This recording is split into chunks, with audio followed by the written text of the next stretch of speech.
Hi, I'm Professor Howdergy, and I will be leading you through the next 8 weeks with law and ethics, which is really important in our field.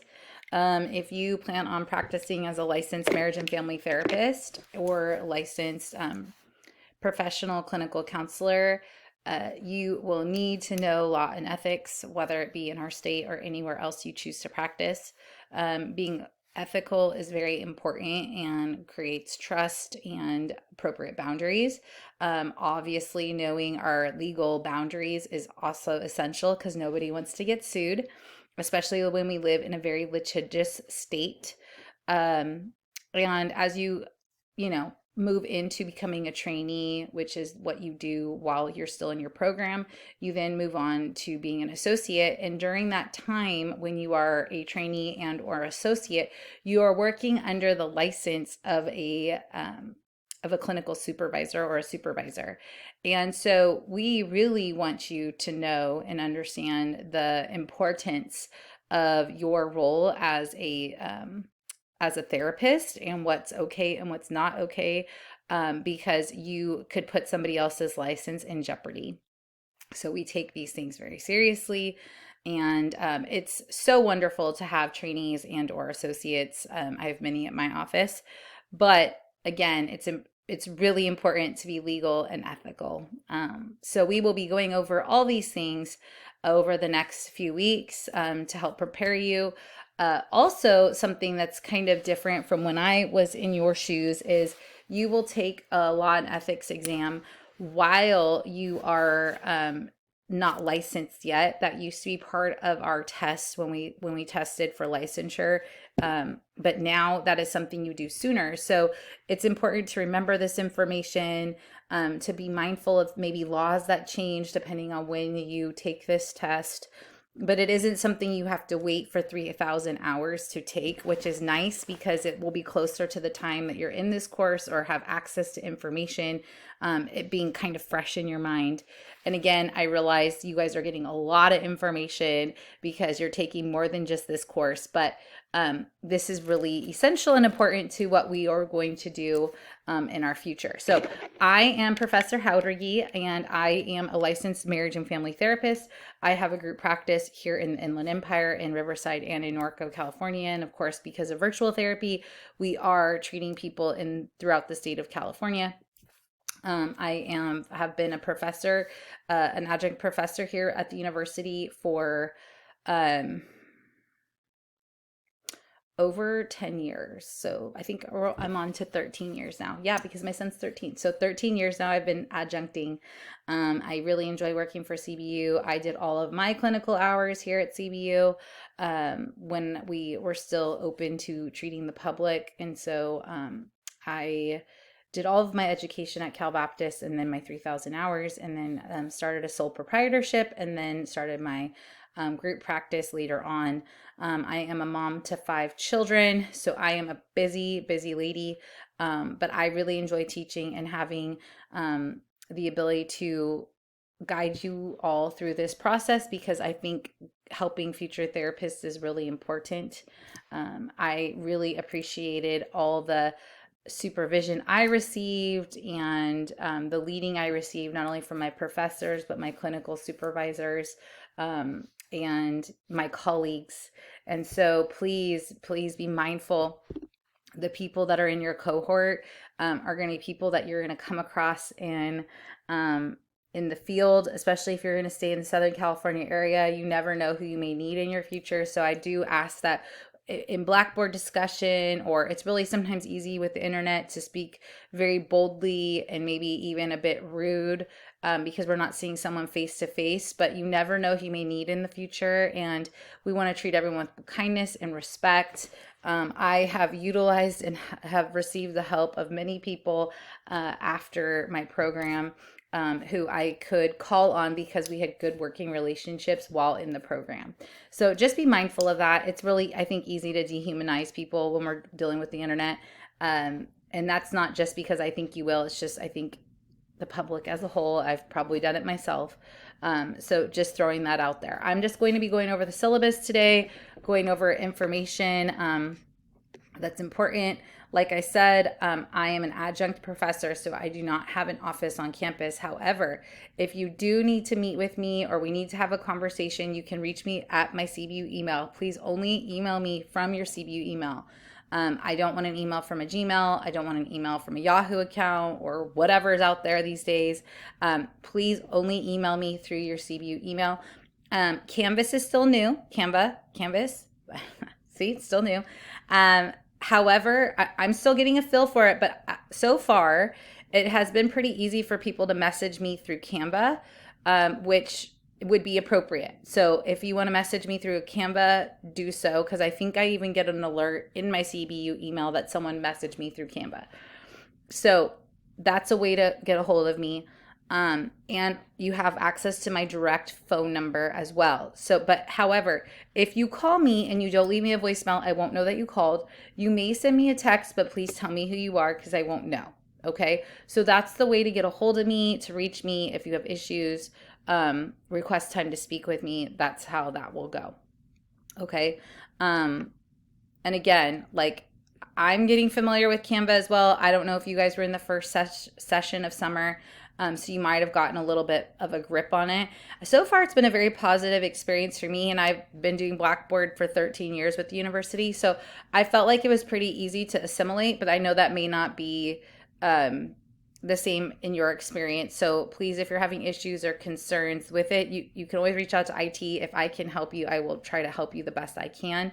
I did notice some grading windows and things were a little different, so I would sometimes skip but not know I skipped people kind of things.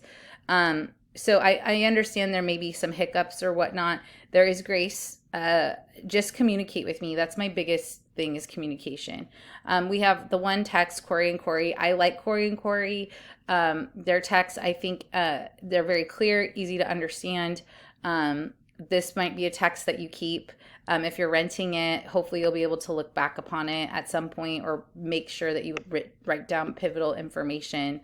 There will be 7 discussion boards, each worth 75 points. There will be 2 exams, and then you have your capstone project, which is 225 points. So now with the discussion boards, I believe, if I remember correctly, a lot of them have to be like a vignette. So they're like a scenario, and you're going to talk about legal and ethical things in regards to the scenario. The capstone project, you're going to write about an ethical issue, one of the many, and then you're going to follow the rubric on how to do such. Okay. Now, the course evaluation will always be extra credit. I'll put that in there. There's a total of 1,000 points that you can accumulate. And it looks like, yes, we have a discussion board our first week. Day 1 is Monday. Day 7 is Sunday. So the requirement would be that you get your assignment in on Sunday night. Okay. That's typically how we roll. Now, it's important for you to look at week 8, the capstone, and is there, okay, the capstone is due day 4. Okay. And so that's important for you to be mindful of.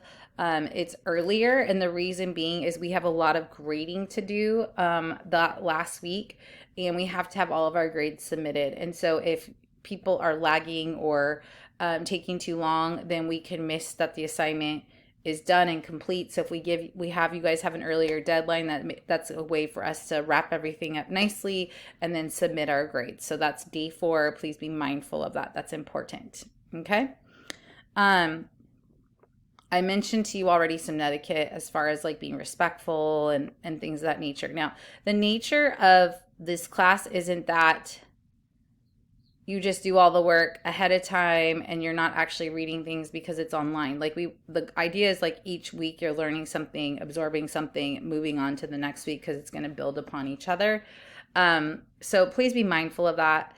I don't accept late work, especially if there's no communication. Now, if you communicate with me, something happens in your life, there is a earthquake, there's a fire, there is a pandemic, there is sickness in your house, of course a family member passes away, like life happens. I get it. I have a bazillion children. I get life happens. I have no problem extending grace when there's communication. What's frustrating to me is when people don't talk and then there's an expectation. And so if you have something come up, you're running behind, you're extremely tired, I understand for most of you who are doing this program, you are doing this in the midst of managing families, working full time, doing a lot of other things in addition to doing this program. For online students, it's usually a different experience that's going on personally. So I know you guys have a lot going on. So I'm not here to be difficult or to be a jerk. I just myself don't have the capacity to have students calculating how late they can turn something in and get so much credit. So if I make this pretty clear this way, then hopefully that would encourage you all to get your work done or communicate with me about work. Okay. Any questions about that, feel free to reach out to me and we can talk about it. Okay. Now I will say this, my CBU email gets really full, unfortunately. And so I try my best to stay on top of it every single day and delete a lot of the junk that comes in there. If I miss a message from you, don't just assume I'm going to psychically know that you've messaged me. If you reached out to me and you have not heard from me in 24 hours, please message me on my phone. Like I usually respond quickly. So if you haven't heard from me, that's probably because somehow I may have missed your email. So please email me again or shoot me a text or a phone call, and I have no problem reaching out to you and helping you. Okay. It's important for us to be on the same page. Now with AI, it's part of our world. Chat's my best friend, so I get it. Like it's something we all use. However, I do want you to use your brain. It's going to be important when you're in the field that you actually know what to do. So yes, I understand AI might be something that you use, but that is not what we're using to think for us or write our papers or do any of those things. So please take that into consideration. I have my AI policy here. Again, it's part of our world. It's part of our culture. It's here. It's not going anywhere. However, with that being said, we still need to be mindful to do what we need to do to get things accomplished and done, and to have the skills and the knowledge needed in order to thrive in law and ethics, because this is really important. This comes down to keeping your license or not keeping your license, or getting sued or not getting sued. And it's important for you to know your boundaries and to even know when maybe somebody else is crossing yours. And so please, please, please, please, please, really take this seriously and take in this information so that you can do the best job that you can to learn it and to know it. So one, you'll be ready for a licensing test for when you're an associate. And two, you'll feel prepared when you start seeing people, which will be sooner than later. That traineeship comes up really quickly, and you're going to just be put in a room with somebody, and you need to know what's required of you. Okay. And so again, please use your brain, think for yourself. Academic honesty is important. We want you to be honest and truthful people. Okay. So here's some common themes within the code of ethics. We need to be mindful of our clients. We need to be interested in keeping them safe. There's a level of responsibility to that. There's legal things that we're responsible to do. There's certain things that we aren't responsible to do. If you have Apple TV and you really like the show Shrinking, I love the TV show Shrinking. It's very funny, maybe a bit inappropriate, but funny. However, that's a perfect example of what not to do legally or ethically with your clients. Okay. It's TV.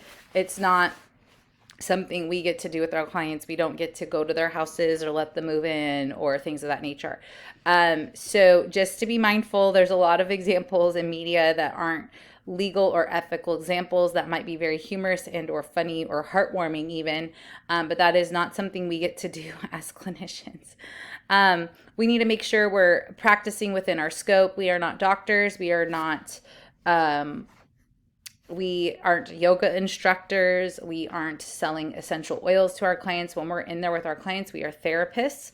And so as a result of that, even if we suggest something like melatonin, we could have a lawsuit for that because we are not a doctor. So we always want to make sure we refer to things medical that are medical. If they're interested in exercise, maybe you need to consult a physician about exercising. We need to be very mindful of our scope. We're not going to try maybe a therapeutic technique that needs a certain certification without having that certification. We're not going to call ourselves a doctor when we're not a doctor. For example, I'm a licensed marriage and family therapist. I do not have a doctorate, so you don't need to call me Dr. Howder-Yi. My last name is really hard. But again, like, you don't want to mislead people, you know?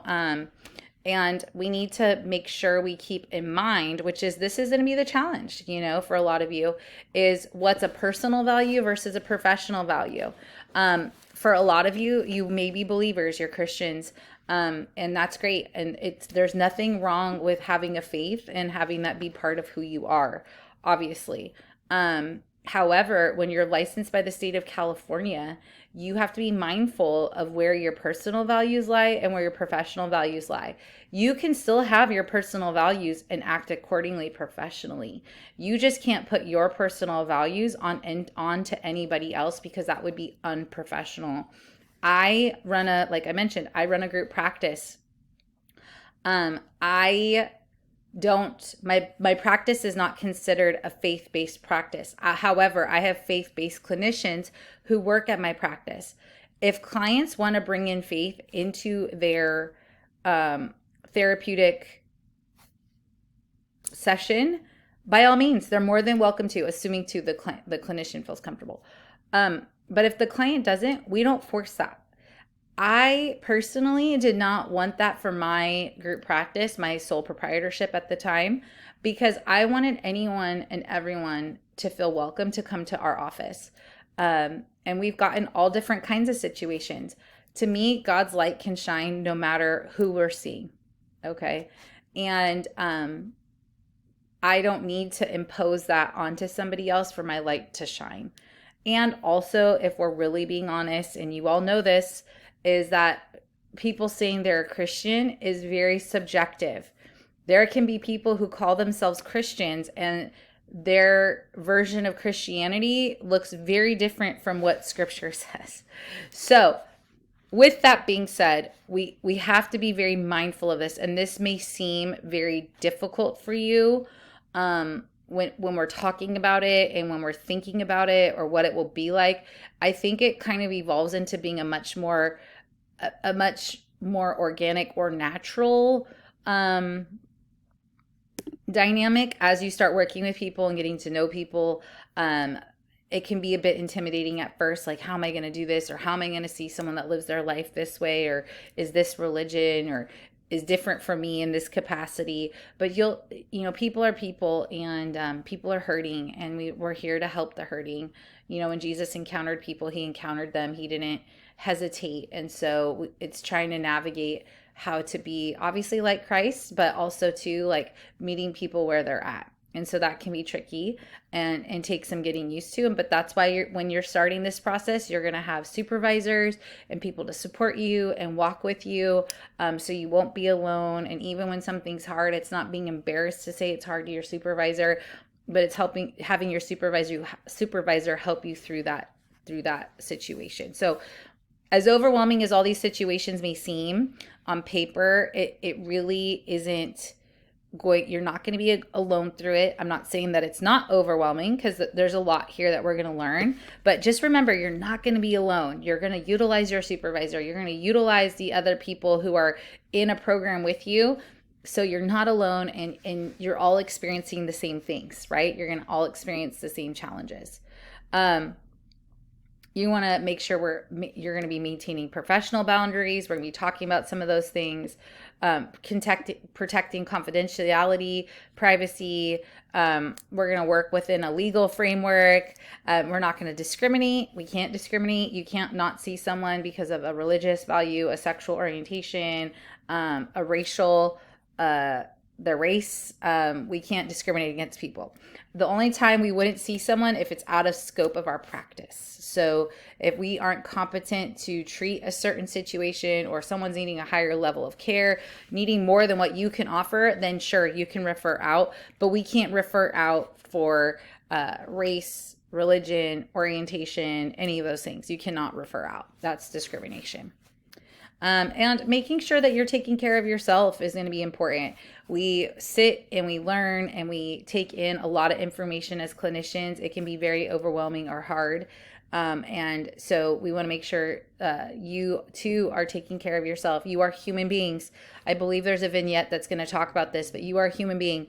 You are experiencing things in your own life. Maybe even things in your own life have caused you to be in this place right now, to get this degree, to be in this program, to meet with people. You're going to experience sometimes countertransference. You're going to be in a season where you can't deal with maybe a marriage issue or kid issue or someone who's an alcoholic or whatever it may be, because you're going through it. You're facing grief, your own personal grief. So maybe it now won't be a good time to work with grieving people. That could be also a great time for you to work with grieving people. It really just depends on where you're at.